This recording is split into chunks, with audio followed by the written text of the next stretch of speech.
This is a diagram of my full recording setup, and today I'm going to walk you through it one piece at a time and explain what every part does. We've all tried it. You're sitting down for a nice, relaxing mining trip, you undock, you get to the build, and you forgot your limpets. Presenting the Remember Your Limpets mug from the Down to Earth store. With this mug, you'll have a nice bright sign right in your face, reminding you to restock your limpets. Check out this and many other products at d2astore.com. Hello ladies and gentlemen, and welcome back. So it happens from time to time. People ask me about specs for, that could be my main rig, or what camera I'm using, or how I'm recording this, or how am I doing that. And I thought it would be fun to just walk through my whole setup, because it is a rather complicated setup by now. But I think as we break it down one piece at a time, you will see that it's maybe not that difficult. I'm gonna start here with a blank slate. And we're going to first look at the three different computers that are involved in creating a video, for me at least. For me, that would be a gaming rig, which of course is the main rig that's running the games. Then there's a dedicated streaming rig or recording rig. That's kind of the one's dual purpose. It's both for recording videos, it handles all live streamings and encoding during live streams. And I also use it as a render machine, so when I'm done editing, I can offload all the rendering to the secondary streaming rig, so that it frees up resources of the main rig so I can begin going and play some other games, work on the next video. Now, the third machine on the bottom is the Space Vault. That is my NAS, or Network Attached Storage. It's just a storage server. It's a network drive, much as like you have like a shared file drive maybe at work. I just have that, but at home, hosted locally in a rig somewhere on sort of a closet at the other end of the apartment. But let's take a quick look at some of the specs for these machines so you know what kind of hardware they're packing. For the gaming rig, I have a Ryzen 9 3950X as a CPU. Plenty of horsepower there. It's actually faster than the CPU I have in my streaming rig, so if I have a time-sensitive video, sometimes I will render on the main rig just because it's faster. For graphics, I have an RTX 2080 Ti. Again, plenty of horsepower there graphics-wise. I know there's a newer generation out, but you can't buy those graphic cards anyway. 32 gigs of RAM. For gaming, it's probably overkill, but I think for video editing, it's really nice to have. So if you have really big projects with lots and lots of videos that should be compressed down, or if I do time lapses or something like that, then it's nice to have that extra memory to deal with the large video files. I think one of the largest projects I've been working on was 20 gig, so I had a little bit extra to run other stuff in the background, and you can easily fill up at least close to the 30 gig. Streaming rig, slightly older hardware. This is my old gaming rig that's then just been repurposed as a streaming rig. It has a Intel 67K processor with a GTX 1080 and also 32 gigs of RAM. So not as powerful of a machine, still plenty of horsepower. It's still a decent machine for sure, but as a working horse for just like encoding live streams and rendering when I have time for it and that kind of stuff, it works perfect. The Space Vault down there is it's a 6-drive machine, 2 terabytes per drive, giving me 12 terabytes of total space with 2 redundant drives, giving me 8 terabytes of usable space. So the 2 redundant drives allows me to have up to 2 drives fail in the server, and then I'm still going to be able to completely rebuild the array and not lose any data. All these machines are just quite simply hooked up to a main router. There's really nothing special about it. It's just like any old router that you probably have better routers than I do. It's really nothing special. I have though wired the whole apartment with shielded Cat6 cables. This allows me to edit directly off the Space Vault, which is really key because it makes things so much easier. So when I'm done recording, I'm recording to local drives on the streaming rig, and then when I'm done recording, I just take all that video, I transfer it over to the Space Vault. There I can then access it directly from the gaming rig. I can do my editing. Once I'm done with all the editing, I just save, I open up the project file on the streaming rig, and I start up the render over there. So by having it would mean I don't have to transfer files around, I don't have to change file path, because it's all UNC file paths just pointing to that server. And it just makes things so much easier for me just having everything there. And I don't accidentally forget to upload something and I lose a project, because as soon as I'm done recording, it's uploaded to the server and it stays there where it's nice and safe. Now let's begin to talk about inputs. For mouse and keyboard, I have mouse and keyboard hooked up to my main rig, and I'm running a piece of software called Synergy that allows me to share my mouse and keyboard virtually across my local network.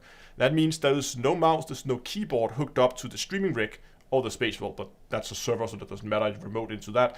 But I have nothing hooked up to the streaming rig. The mouse and keyboard are just shared across the network.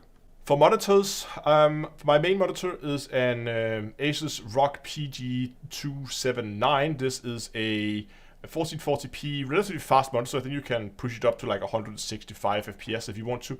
I have it locked at 120, which will make sense in a second why I have that. For my secondary monitor, I have a Philips, whatever number plate that is. It's really nothing special. I just needed any second monitor. That thing is just there for basically running like a folder when I'm recording on the main monitor, I don't have to tab out to find files in the folder. I just have it there, I can drag it over. It makes things a lot quicker. And of course, also doing live streams, I use the secondary monitor hooked up to the streaming rig to monitor the live streams and monitor chats and those kind of things. So that actually means that the secondary monitor, the Philips monitor, has two inputs plugged into it. And I can then sit with the controls, which is in this monitor case, handy at the front. I can then sit and swap between the different input sources, whether I want to see it as a secondary monitor for the gaming rig or as the main monitor for the streaming rig. So let's talk about game capture. Now the game capture is transferred directly from the gaming PC via a HDMI cable over to an Elgato 4K Pro capture card installed in the streaming rig. And the way this is done, this is why I've locked the monitor at 120 frames per second, because that is the frame rate that I'm also receiving at on the streaming rig. And I'm also receiving at the 1440p resolution that I'm sending out to the main monitor. That means I've matched up both monitor image resolution and frame rate to both outputs. That means it has a minimum impact on the graphics card side on the gaming rig, because it's essentially the same output, it's just outputting on two different ports. And that is then being captured up by the capture card over on the streaming rig, which then does the recording and then dumps it down. I think it does. I think it records it at 1440p 60 FPS, because it's very rare that I need to do slow motion. You really don't need the additional frame rate if you want to do slow motion. Having the extra resolution is nice. That means I can crop in on an image if I want to show some part of a UI that I'm talking about or something like that. I can do that crop without losing too much resolution there. And also it helps a lot with the clarity of the image to record in a higher resolution and then downsample it when you're rendering the video. Now you might notice there's a little speaker icon there next to the Elgato capture card, and that's because the game sound is also transferred over this HDMI cable. One of the key things here is there is pretty much no situation where I ever want game video and game sound to be out of sync. And if I ever want to have sound from another clip, I'll just make a new track underneath and then extract the sound. I can always extract the sound from a clip, but having the clips offset from each other is very rare that I want that.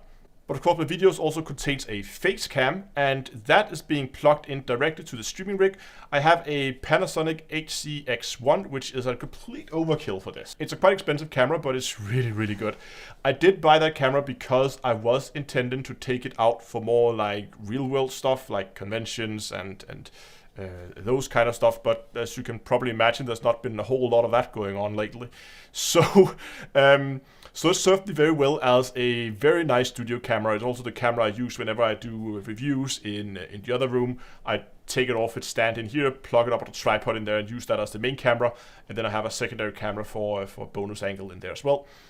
And that just outputs an HDMI signal that goes directly into an Elgato cam link that just makes it look like a webcam, basically. So that is that. It's just mounted on an arm here behind me on the back of the desk, so it's sitting there right above the monitor. I have my monitors a little lower than maybe that you want. They're actually like top of the monitor is maybe here, so it's a little lower for me than you would normally have your monitor, but that allows me to have the camera in a more natural position. So basically, right now my finger is running at the top of the monitor, so you can see here it's right out of frame.